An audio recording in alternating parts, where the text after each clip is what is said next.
Hey guys, thanks everybody for joining us on such short notice. We're over the moon to announce that Mookie Betts is going to stay with us hopefully through 2032.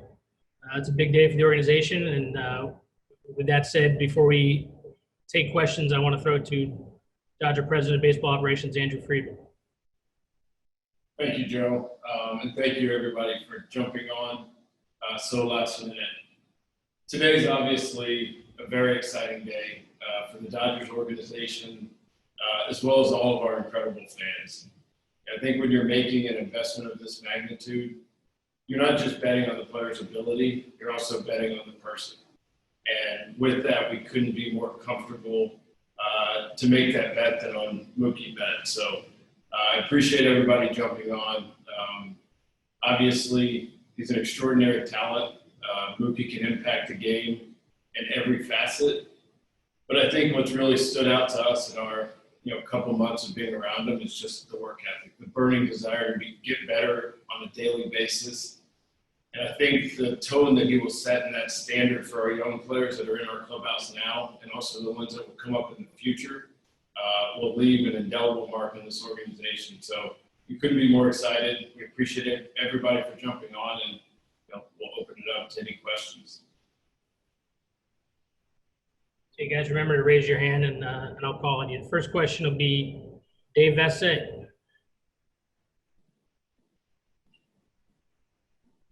Mookie, can you just talk about this day and making the commitment to the Dodgers as much as they're making the commitment to you? It's obviously a special day. It's kind of what I've been working for my whole life. My family has been a part of this. My parents have been part of this. Everybody's been a part of this whole thing. This is the day that we've been dreaming about, and for it to come true is definitely a blessing. Super happy to be a part of this organization for the rest of my career, and it's just an amazing opportunity down there. When did you think this was a real possibility? When did things start to come into focus? I think I kind of kept my head down and was just playing baseball, and then the opportunity kind of came, and I don't even remember when, but I just know that I wasn't really thinking about it. I was kind of focusing on playing each and every day and getting myself ready.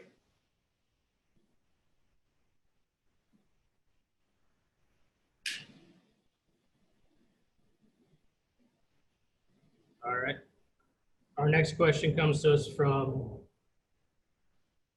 Dylan Hernandez of the LA Times. Oh, he went away. Go ahead, Dylan. Hey, Andrew, you kind of mentioned, kind of being comfortable with the person also. I was kind of wondering at what point, because obviously this feels like it's obviously happened pretty quickly. You guys haven't even started the season yet. Just kind of wondering, at what point did you kind of figure out he was the right person to build around? And kind of throwing that to Mookie, when did you realize that this team, right, that this organization was the type of place that you wanted to be for the rest of your career? Yeah, we talked about it in February, just all the digging we had done on Mookie. Joked about it at the time that he would blush if he heard all the things that people said about him. And so when we made that trade, we did it with more than 2020 in mind. We appreciated the risk that came with that, but we did it with our eyes wide open and a commitment from all of us that we were going to do everything we could to try to keep Mookie here for the rest of his career. And so when we traded a lot of talent away in the trade to get Mookie and David, we obviously got a lot of talent back. And now that we're going to continue that runway and kind of keep the band together for a while is something that was front of mind for us. But being able to be around him in spring training, even during summer camp, just sitting up in my office doing things. He was the first guy on the field doing different drills. I know the Pedro Mora article that came out the other day kind of cited the play, which now hopefully will turn out to be the last play in a Red Sox uniform. Over the offseason, kind of reliving that play just speaks to who Mookie is. Scoring from first base in game 162 in the ninth inning, in an otherwise meaningless game. I showed that video to my sons. I'm sure a lot of people have showed it to their kids. And it really just speaks to the type of talent and also the type of person and how much he cares. And then we got a chance to be around that and see that, on a more personal level, and it just strengthened that commitment. And for me, it was, when I got here, seeing all the talent that you just don't see every day. I mean, obviously, the team that's won, some of the division titles and been to the World Series so many times, been in the playoffs so many times. They're obviously great players, but throughout all down the organization, there's a lot of talent here. I knew, I know that the Dodgers will be good for a long time with everybody that's kind of up and coming, who's here also. And so I definitely know that I love being here, love just everything about here. And I'm super, super excited for what's coming. Mookie, I know that there was the kind of well talked about, meeting in spring training, the team meeting.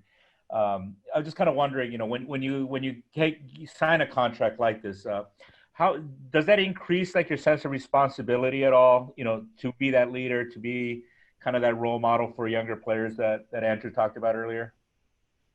No, I mean, I am who I am. I don't want to be any more than who I am, and if it's setting an example, then it's setting an example, and if it's it's kind of fall in line, then it's falling in line. So I'm not really overly concerned with having to step in and be a leader now. I'm here to win some rings, bring some rings back to LA. And that's all I'm focused on. Thank you, guys.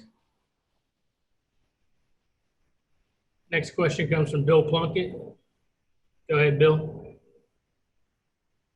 Mookie, how are you able to make this decision to make a long-term commitment in one place when you've barely been in that place? I mean, you really strange schedule this year, and you only had a few weeks of spring training before everybody went their separate ways.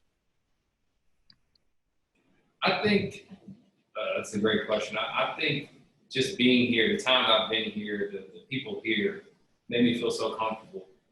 Like I said, the talent all up and down, the minor leagues, the front office, everybody in the front office from the owner on down. I mean, everybody's amazing. I think this organization is a well-oiled machine, and I love it. And I'm super, super excited to be a part of it for the next 12, 13 years, however many years it is.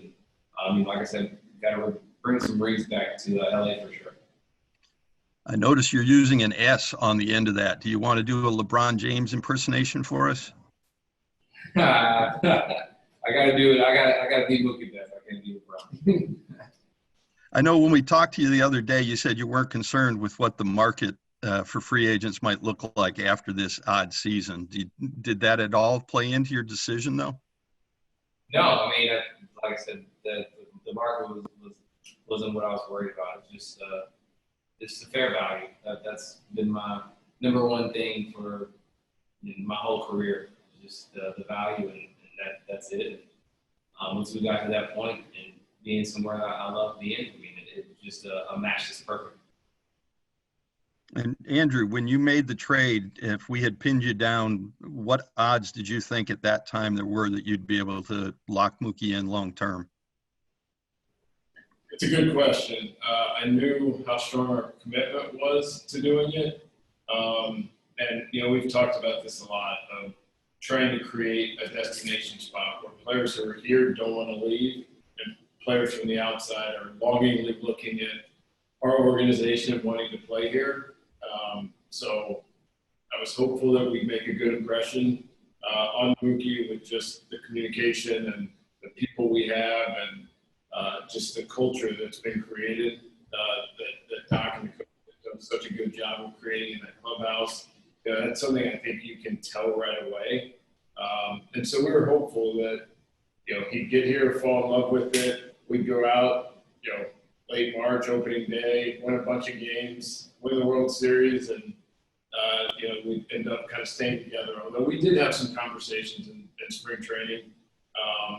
And then obviously, the world kind of changed on us, which put things on hold for a while. But it was front of mind for us. It was something that we really wanted to do. And we're hopeful that, we could find an overlap and make it something that worked for all sides. Thank you. Next question is from Andy McCullough. Go ahead, Andy. Hey, how's it going? For Andrew, I'm just curious if you sprayed champagne or anything to celebrate finally being able to do a $100 million plus deal. It was tiring. Steve Goldman and Cerullo did a great job. There's just a lot. It came together pretty quickly. A lot of very late nights, and so now it's kind of going on adrenaline, and now the adrenaline's starting to wear off. So I imagine that that'll be later tonight, and then I will sleep extremely well. Does this feel to you like sort of the culmination of a process that's been going on for a few years? I mean, you've been kind of searching for a player of Mookie's caliber to add long term for a while, it seems like. Yeah, I mean, I think patience is extremely important, and roster management, and making sure that we're good as we can be in a current year, and obviously, and we've talked about this, and rightfully so. Our fans don't really care about 2023 or 2024 until we get there, and we have to try to strike a little bit of a balance between that. And so patience isn't necessarily a virtue of mine, but we've had to kind of practice it throughout this, in that if you're going to make a bet like this, you want to feel as confident as you can about the human, about the person, about how much they care, about their work ethic. And again, we can't imagine feeling more confident than we did, or than we do with Mookie. And so obviously that helps, but also us staying patient and doing things to help us in the short term, but not necessarily costing us in the long term, has provided some flexibility to be able to do that. But obviously we're really excited with how it turned out. Thank you. Our next question is from Bill Plaschke. Go ahead, Bill. Yeah, Andrew, what kind of message, I know this is a deal for the future, but what kind of message does this send to the clubhouse now? I mean, I think the message to the clubhouse has been a consistent one since we've been here. I mean, we're focused and committed to winning. Ownership has delivered that message from 2012 with Mark Walter and Stan Kasten pretty consistently throughout, and the actions have really backed that up. And so I think with the culture that we've created, and just the environment that's in place, I think it's something that's not that surprising to people as they've gotten a chance to be around Mookie and watch him work and watch him play, of why ownership and why we feel as confident, as committed as we do. Mookie, one quick one for you. Jackie Robinson was once the face of this organization. With this contract, you'll be the face of the organization. Does that mean anything special to you? I mean, it's obviously a blessing to be part of such a rich history and the history of this organization. But I'm not looking to be the face. I'm just looking to come in and do my job. Like I said, bring some rings back to LA, and help the guys that are coming. So, if it takes being the face, then sure, I'll bring it on. But that's not my goal. Thank you both. Our next question is from Kurt Sandoval. Go ahead, Kurt. Hey, Mookie, congratulations. Just wondering if you could give us a little timeline regarding, obviously before you got here, you knew the consistency and the success of the Dodgers. Was there a defining moment, whether it was with the front office or along the way, where you said, yes, this is where I want to be long term? And if so, when was that? I think, when I got here, I obviously felt some things out. I had to learn people, and who's who, and the guys, and had to learn all those type of things. And so I wasn't exactly sure initially, but you also obviously being on the East Coast, that what's going on out here. And so I obviously would love to be a part of an organization like that.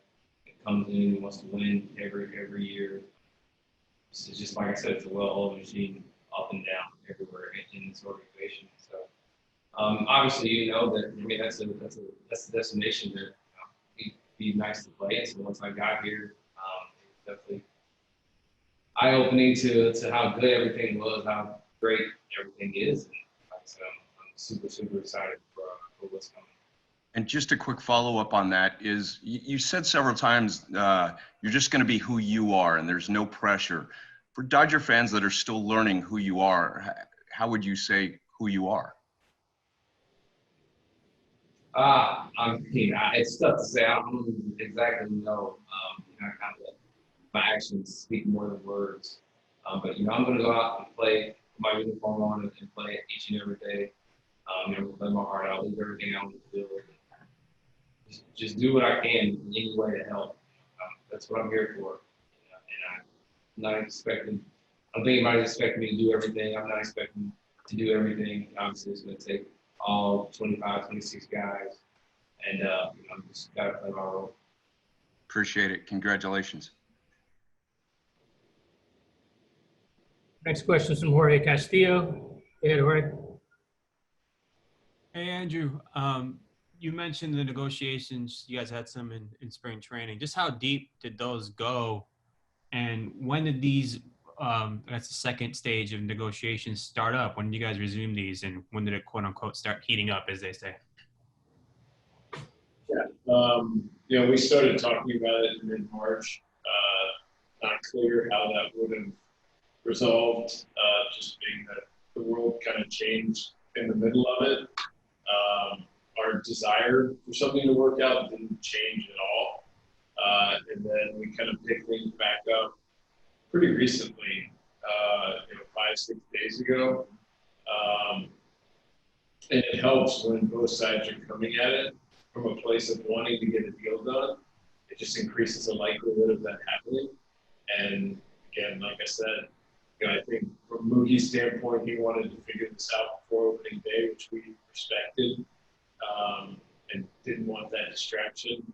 And so we worked late into the night, talking to the agent at 2 o'clock in the morning, and just kind of trying to figure out a way to make things work. And yesterday is when we felt really good about it, and obviously to get here to this point today kind of puts the closing touches on it, and couldn't be more thrilled. Thank you. Next question is from Pedro Mora. Go ahead, Pedro. Hey, Mookie. I know you said you've been anticipating this day for a long time. Did you ever think in any of that anticipation that you'd be committing yourself to a place for 13 years? I don't know if I ever thought about 13 years.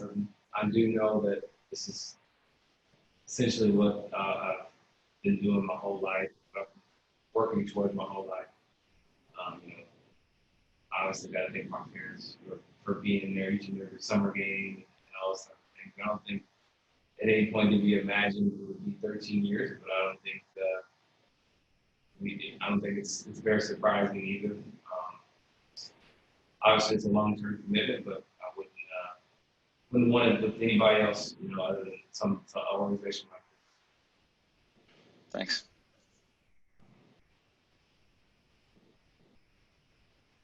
Next question is from Michael Duarte. Go ahead, Michael. Hey, Mookie, congratulations again. You mentioned how special a day this is for you and your family. I'm wondering what the conversations with your family were about committing to one city, this city in particular, Los Angeles, for over the next decade. And did you have any discussions with current or former teammates while trying to make this decision? I know the conversation with the family was just 13 years or 12 years. That's a long time. And I think we knew it was going to be a long time, given the age and but it is what it is. Like I said, it's what we worked for. What we dreamed about. And so for it to come true is definitely something that a blessing. And I wouldn't, like I said, I got to give my parents and my family a lot of credit, pretty much all the credit for it. helping me stay sane through this whole thing called baseball. It was very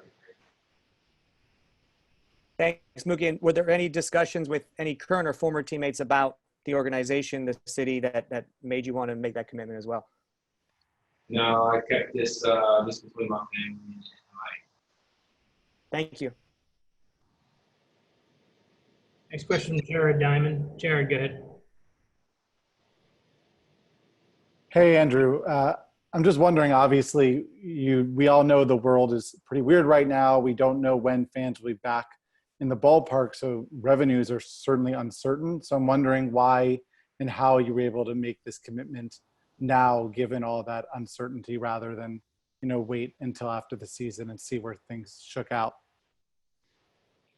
Yeah, very fair question. I think, from our standpoint, back in March, if you would have said, hey, Mookie wants to sign just a 2-year contract, just wants to sign for 2021 and 2022, what we would have done in March and what we would do now would be very different. But I think from ownership on down, I think this just speaks to the faith we have and things getting back to normal. And obviously this is over a much longer period of time, which helps in that confidence is really high once we, kind of get through this. And fortunately, when you go 12 years, you got nothing but time. Thanks. Just a couple more. Jim Alexander, go ahead, Jim. Yeah, Andrew, I know this makes a statement in the clubhouse, like was already mentioned. I know it makes a statement to the fan base. Is it also a sign to the rest of baseball, a reminder that it's possible to build a team that can contend to win a World Series without going into tank mode? I'm so focused on what we're doing here. So we're not looking to ever send any messages to the other 29 teams. This game's pretty humbling. And we have enough to, kind of worry about in our own house. But, from our standpoint, that's our goal on a yearly basis, is to juggle the now and the future, to do everything we can to win now while preserving that flexibility in the future for things that come up that it's hard to anticipate right now, that increase our chances of winning it as well. And that's kind of our operating ethos and how we function. And, we feel like this fits in squarely with that. Thank you. Congratulations. Thank you. Next question is from Brooks Smith. Go ahead, Brooks. Hey, Andrew. I think fans over on Twitter are about ready to build a statue outside Dodger Stadium for you. How does it feel in terms of your career? Is this a major milestone for you and all the things that you've wanted to accomplish with the Dodgers? First of all, I think we're building any statues that should be in the man on my lap, not me. But look, we are consumed by doing everything we can to win championships, and we have to win the first one first. And when we get there, and Mookie keeps adding the S on the end, which I love, we're going to get greedy and keep pushing for that. But from our standpoint, we're trying to put ourselves in the best position to do it, and trying to stay disciplined, but yet aggressive, patient. A lot of things that are sometimes in disagreement, and trying to find that right balance. And so hopefully we are improving every day and getting better in what we do. But I think the whole goal is to win championships, and that's what we're all focused on. And can't wait for the first one to bring it back to our incredible fans, and then we're going to get greedy after that as well. Awesome. And then Mookie, I hate to look back on the past since we're so excited about the future with you, but if the Red Sox had offered you any kind of similar deal, is that something that you would have taken, or is the fact that it's with this team and this city play into it at all? I think it's a very valid question. I think I just want to stick with I'm here in LA for 12, 13 years. I'm super excited about this opportunity. Like I said, the goal is to bring back some rings over this period of time, and that's what I'm going to be here and work for. Great. Thank you.